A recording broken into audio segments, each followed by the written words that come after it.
Podme, podcast recharge and relax. Hai Podme friends dan para mom semua, kita kembali lagi nih di Momakes bersama Podme. Dan kali ini bersama Mae. Nah, Mae punya sebuah kutipan kalimat yang Mae suka banget nih, yaitu setiap perempuan memiliki harapan baru. Nah, kenapa Mae suka banget ya? Ini Mae ambil kutipan ini dari akun Instagram House of Perempuan. Ini kenapa Mae suka ya? Karena di sini tuh melambangkan di mana setiap perempuan itu berhak memiliki harapan, angan, dan cita. Perempuan itu bisa maju, memiliki kesempatan yang sama, terutama untuk mengembangkan potensi gitu kan, sesuai dengan passionnya masing-masing gitu, agar dia menjadi perempuan yang berdaya dan bahagia. Waduh, nih happy banget gak sih kalau setiap perempuan itu bisa saling support seperti ini.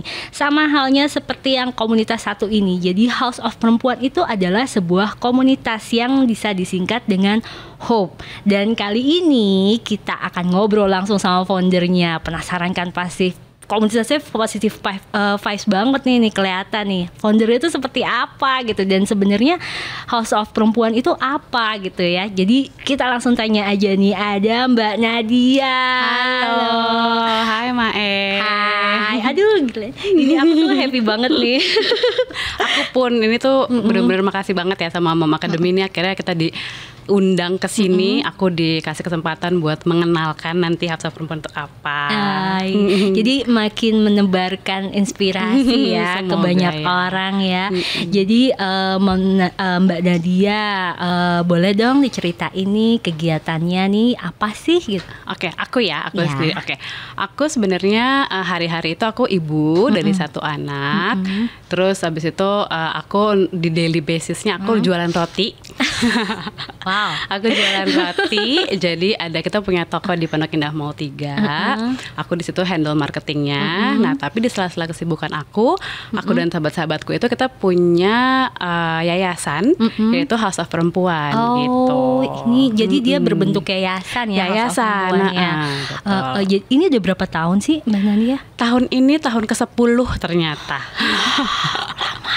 Iya, dari 2013 kita mulainya. Keren banget. Lama banget ini. Sekonsisten itu ya gitu ya. Iya, ada up and down-nya pasti. Keren. Jadi mungkin bisa dijelaskan lebih jauh nggak nih Mbak Nadia, apa sih Hope ini, House of Perempuan ini? Oke, aku cerita sedikit ya. Jadi House of Perempuan itu awalnya aku tuh punya sahabat, kita berlima. Nah, dari zaman kuliah dulu tuh kita emang kayak punya interest sama organisasi-organisasi gitu. Jadi semua tuh sibuk masing-masing di organisasi masing-masing. Sampai kita mikir, kalau kenapa sih kita harus keluar gitu? Kenapa kita nggak bikin sendiri aja? Kenapa kita nggak bikin sesuatu yang punya kita gitu? Terus akhirnya kita brainstorm bareng-bareng. Itu deh, kita kayaknya memutuskan kita mau bikin sendiri organisasi ini, namanya House of Perempuan gitu. Nah, kenapa isu perempuan yang diangkat sebenarnya? Jadi itu kita berlima ini, 4-nya perempuan, 1-nya laki-laki. Terus kenapa isu perempuan yang diangkat itu? Karena mungkin kita tumbuh surrounded sama perempuan-perempuan yang kita look up banget gitu. Kayaknya kita ngeliatnya kayak kita tuh kita beruntung, kita punya kayak role model perempuan di sekitar kita semua nih. Ini kesamaan kita semua nih, jadi itu kayak benang merahnya kita lah gitu. Nah, terus kita tuh jadinya dari situ kita berangkat, kita ngerasa kayak kita mau perempuan ini tuh lebih diapresiasi, dan juga mereka sendiri pun bisa mengapresiasi diri mereka sendiri, dan jadinya mereka bisa melihat potensi yang mereka punya dan dimaksimalkan, dan juga mereka sadar akan pentingnya peran mereka dan status mereka sebagai perempuan di kehidupan sehari-hari dan juga di masyarakat gitu. Intinya sadar akan betapa pentingnya peran mereka, garis bawah itu ternyata memang perempuan itu perannya sangat penting di masyarakat. Betul. Dan kita perlu menyadari itu. Jadi itu mungkin bisa dibilang visi dan misi dari House of Perempuan. Iya, intinya kita pengen banget perempuan tuh benar-benar sadar akan potensinya itu sih Mbak. Jadi kayak maunya mereka nggak mengecilkan diri mereka, nggak mengecilkan diri mereka sendiri gitu ya. Nah, terkait dengan tadi nih visi dan misi ya itu ya, dan tujuan apa dari dibentuknya dari si Hope ini. kira-kira nih apa aja sih yang udah pernah dilakukan oleh Hope gitu untuk para perempuan di Indonesia selama 10 tahun ini? Panjang waktunya, 1 dekade berarti ya? Iya, tahun ini 1 dekade, ya ampun, nggak sadar juga ya. Iya, jadi kita tuh sebenarnya punya 3 event utama. Jadi kayak yang pertama itu namanya main event. Kita selalu bikin kayak eventnya lumayan cukup agak besar. Jadi temanya mungkin kayak bentuknya kayak festival gitu, antara kayak bazar dan juga talk show. Terus udah gitu yang kedua ada CSR program. Ini kita emang lebih bergerak cepat gitu kayak untuk ke orang-orang yang membutuhkan. Terus sama juga ada namanya sebutnya tuh hula hoopers. Itu event lebih kecil, skalinya lebih kecil dan dia lebih intimate. Terus kita ngadainnya kayak bisa 6 bulan sekali, 3 bulan sekali gitu, sesuai dengan kebutuhan yang ada gitu. Jadi basicnya tuh adalah Hope itu sebagai fasilitator sih Mbak. Jadi kita kayak menjembatani antara kebutuhan perempuan-perempuan di luar sana untuk menggali potensinya atau untuk mendapatkan informasi ke pihak-pihak yang mungkin lebih expert gitu. Gitu ya. Berarti kalau yang big event itu setahun sekali gitu ya? Harusnya setahun sekali, tapi memang selama pandemi kita nggak bikin. Jadi emang selama pandemi itu kita kebanyakan tap in aja di acara-acara yang ada, jadi narasumber gitu kan. Terus jadi emang agak kurang banyak sih in-house eventnya di selama pandemi gitu. Berarti ada perubahan dari activity dari yang biasanya terjadi ya. Terus selama kita flashback nih 2022 kemarin berarti belum ada tuh ya? Iya, jadi 2022 kemarin tuh emang kita nggak terlalu banyak in-house eventnya. Nah kita hopefully memang di tahun ini kita mau mulai lagi menghidupkan in-house event dan juga collab kayak gini. Kayak misalnya kita kayak tap-in di podcast lain atau misalnya kayak di dengan community lain gitu. Itu harapannya sih. Berarti kemarin itu 2022 apa aja tuh kegiatannya tuh? 2022 kita kemarin emang kebanyakan kayak gini Mbak, collab kayak gini terus event di acara. Tapi kalau misalnya aku boleh flashback lagi, sebelum-sebelumnya tuh ada kayak beberapa event yang ini tuh buat kita kayak ternyata nggak cuma untuk orang, tapi untuk kita pun tuh meaningful gitu.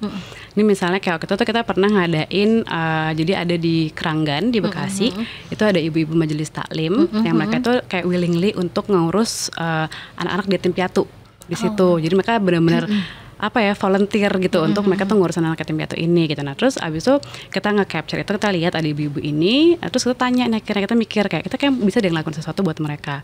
Kira-kira apa ya yang mereka butuhkan? Terus kan di kepala kita kan kayak ya mungkin kita bisa kayak bikin entah demo masak gitu kan buat sehari-hari, atau misalnya kita mau ngundang untuk kayak UMKM untuk mereka, untuk kayak apa mengembangkan potensi wirausahanya mereka gitu kan.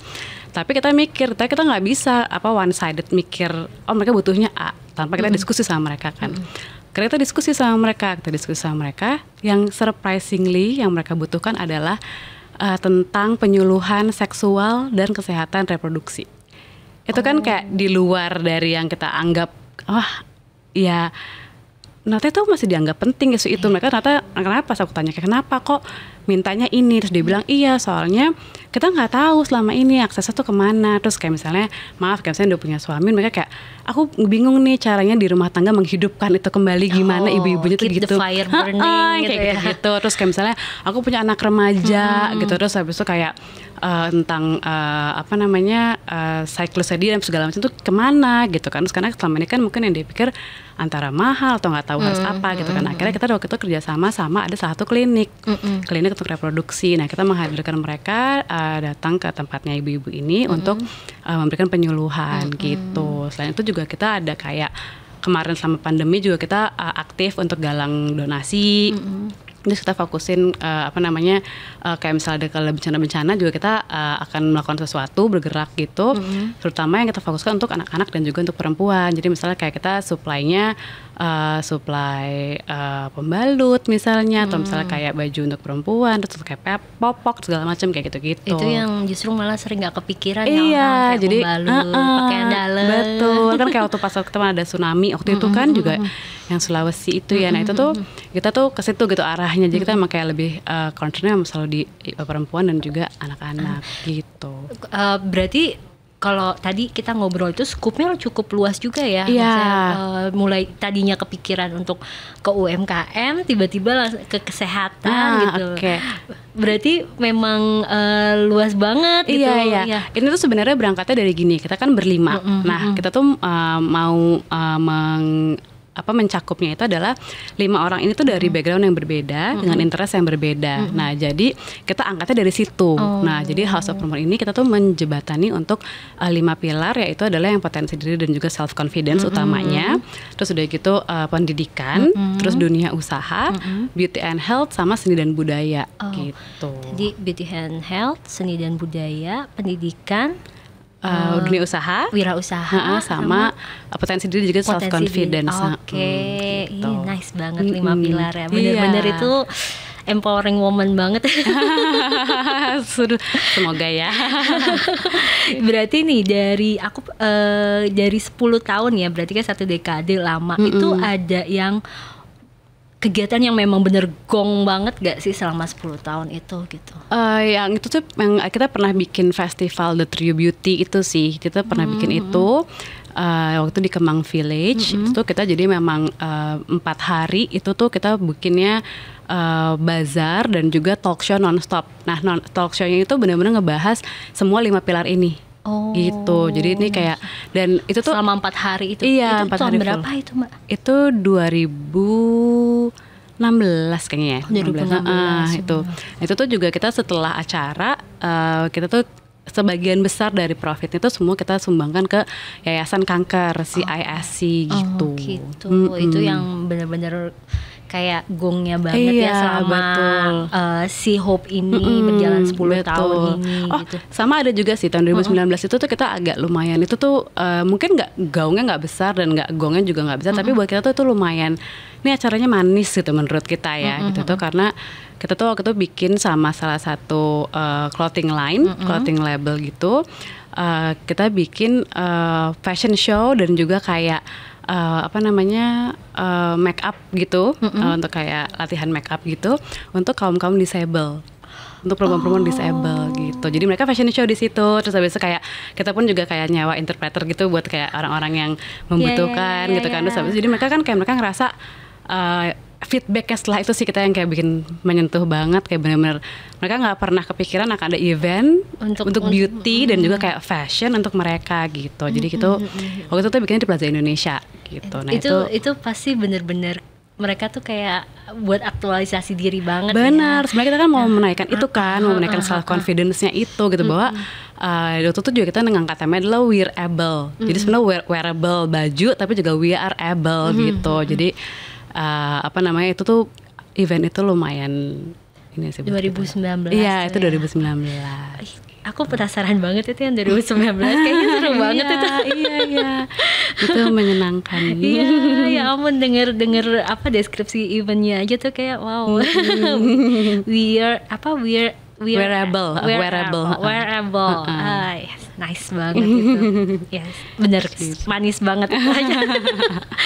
Nah, ini sebenarnya ini kan berarti dia nih dalam bentuknya organisasi ya? Iya, betul. Organisasi, yayasan, itu membernya itu yang cuma berlima itu atau memang merekrut, ada rekrutmen atau apa gimana tuh? Oke, tadi sebenarnya kita ada punya program untuk recruiting gitu kan. Terus habis itu kayak yang event yang aku bilang tadi di Kemang Village itu kita dibantu sama tim-tim yang volunteernya gitu, yang jadi anggota kita selama 1 tahun gitu. Jadi itu pun ada programnya, namanya kita bilangnya programnya help program. Nah itu tuh jadi kita open recruitment untuk anggota-anggota yang memang mau membantu kita bekerja sama untuk mengadakan event selama 1 tahun gitu. Nah tapi memang setelah itu karena memang kebetulan kita kayak banyak shiftingnya juga di kehidupan pribadinya founders kan, jadi emang belum lagi ke arah sana. Tapi kedepannya mungkin kita nggak menutup kemungkinan sih Mbak buat kayak untuk, akan gitu. Lagi kayak gitu. Iya. Karena ini juga mau aktif offline event kan ya. Karena kan sekarang udah ya alhamdulillah pandemi juga udah kayaknya kan udah PPKM udah baik. Jadi kemungkinan di tahun ini kita mau coba gali lagi kira-kira apa yang bisa kita lakuin gitu. Karena pasti kan mendengar deskripsi dari kegiatannya, event-eventnya itu mungkin banyak orang yang memang berjiwa sosial ini tertarik banget buat volunteering gitu kan. Iya, aduh. Gitu. Semoga Masuk bisa lebih banyak. Ya nanti ya kita ngobrol ya. Seru banget ini. Nah ini kita balik lagi ya masalah ke apa namanya tadi tuh berkarya gitu kan. Bagi para wanita untuk aktualisasi diri dan lain-lain. Ini bagaimana sih, punya tips nggak sih supaya kita nih perempuan ini berani gitu untuk berkarya gitu, untuk kita menggali potensi diri. Mungkin karena kebanyakan ini karena dari sudut pandang moms ya. Secara aku ibu beranak 3 gitu kan. Luar biasa ya. Sempat gap year gitu, maksudnya sempat bukan kuliah doang yang gap year ya moms ya gitu. Hidup pun ya ternyata ya.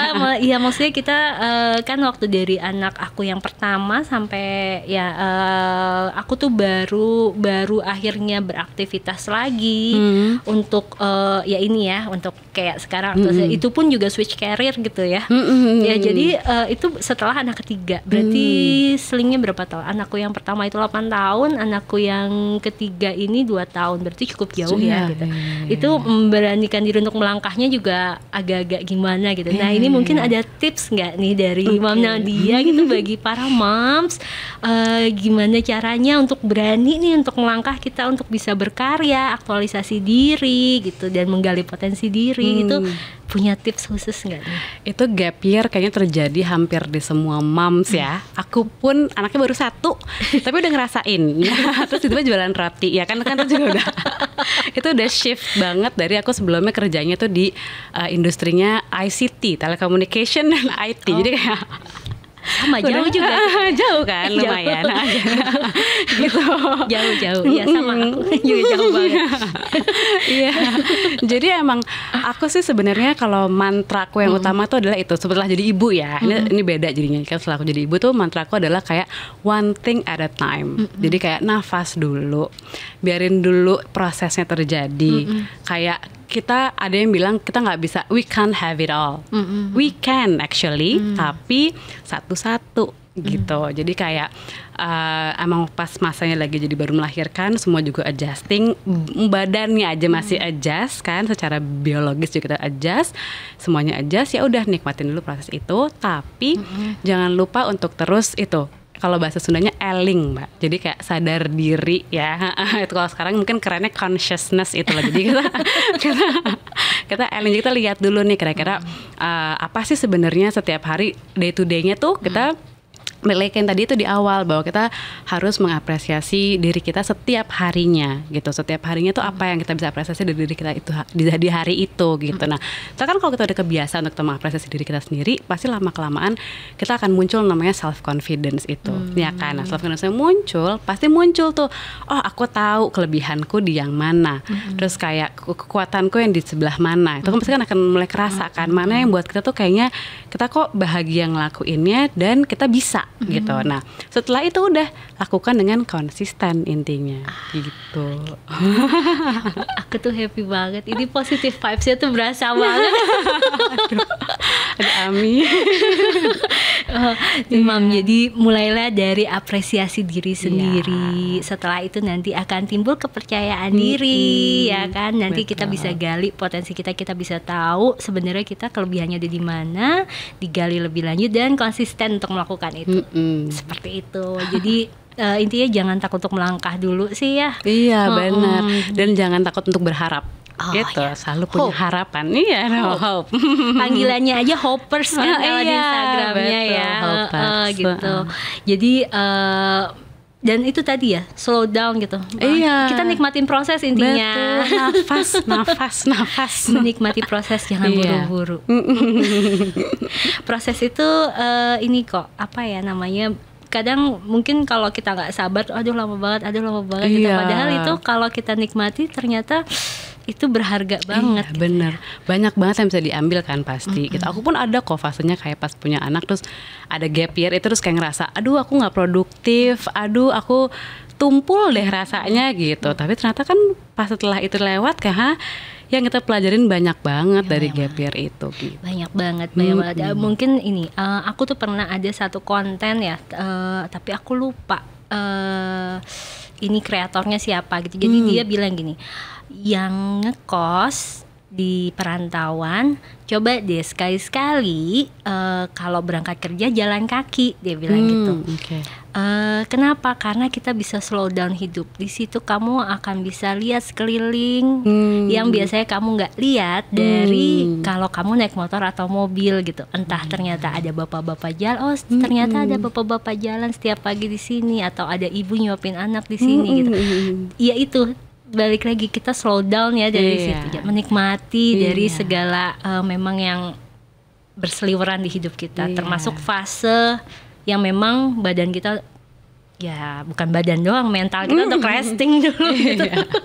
Benar. Betul. Jadi lebih apresiasi juga kan jadinya kan sama semua hal-hal yang ada. Betul banget. Ini betul banget. Terus kira-kira nih mungkin buat terakhir kali ya gitu, karena ini nggak kerasa banget gitu saking serunya kan. Ada nggak sih motivasi buat para perempuan-perempuan nih yang PodMe Friends yang lagi mendengarkan itu supaya mereka semangat untuk terus berkarya? Oke. Jadi buat perempuan-perempuan di sana, di luar sana yang udah berkarya setiap harinya, itu kamu keren, itu satu katanya ya. Pokoknya kamu keren dan tetap lakukan yang bisa kamu lakukan sesuai dengan kemampuan kamu sendiri gitu. Kamu keren. Kamu keren pokoknya. Aku keren. Keren dong. Dan dia keren. Iya dong. Keren. Kita semua keren. Semua keren. Gak ada yang keren. Ya. Aduh, serunya ngobrol kali ini sampai nggak kerasa ya Mbak Nadia. Ini udah kita waktunya udah tinggal sedikit lagi. Jadi mungkin terima kasih banyak untuk waktunya di tengah kesibukannya yang jualan roti dan ngurusin Hope. Mungkin ini bisa jalan-jalan kalau ke PIM 3 toko roti yang Mbak Nadia, apa Mbak Nadia? Boleh disebut nggak? Boleh. Namanya Apsari Artisan di lantai 1. Lantai 1 di PIM 3. Nanti mungkin bisa dicolek-colek Mbak Nadianya gitu. Mbak Nadia aku lihat di PodMe loh, di Momakes gitu kan. Boleh dong. Kan? Dan ini belum disebut nih satu nih Mbak Nadia, Instagramnya apa? Oh oke. Kalau Instagram aku pribadi itu @aninditanadia. Kalau untuk House of Perempuannya itu ada di @houseofperempuan. Tuh yang mau kenalan sama Mbak Nadia boleh di add. Boleh. Tapi aku tadi nge-add terus udah gitu di bio-nya ditulis lebih milih physical daripada iya. Ini kayaknya tipe ekstrovert ya. Enggak sih sebenarnya. Enggak. Tapi kayak kalau ketemu tuh lebih kerasa aja gitu, kayak sebenarnya lebih bisa merasakan dibanding mungkin karena udah bosan sama pandemi yang semuanya zoom gitu kayaknya ya. Iya, itu berasa banget setelah kita ngelihatnya layar laptop terus tiba-tiba ketemu orang langsung tuh beda kan, energinya beda kan. Iya, betul banget, beda banget gitu kan. Dan kalau yang penasaran sama House of Perempuan sama Hope, dan mungkin nanti siapa tahu gitu ya, Hope ini buka program help lagi, volunteer lagi, ada kegiatan lagi di tahun 2023 ini dan pengen ikutan, itu bisa dikepoin di House of Perempuan ya. Yes, @House of Perempuan Instagramnya, di follow aja Mam ya. Oke, terima kasih banyak sekali lagi atas waktunya, atas sharingnya. Terima kasih Mae, aku yang makasih. Aduh, ini kita mendapatkan vibes yang positif banget, inspiring banget, luar biasa banget. Mudah-mudahan kita ada waktu lagi kapan-kapan berjodoh untuk ngobrol-ngobrol lagi ya gitu. Baik, terima kasih. Dan mungkin jangan lupa kalau mau lengkap, mau versi videonya ini bisa dilihat di YouTube Mam Academy ya, sama kita dengerin di PodMe. Oke, sekian dulu untuk hari ini. Terima kasih. Sampai jumpa di seri selanjutnya. Bye.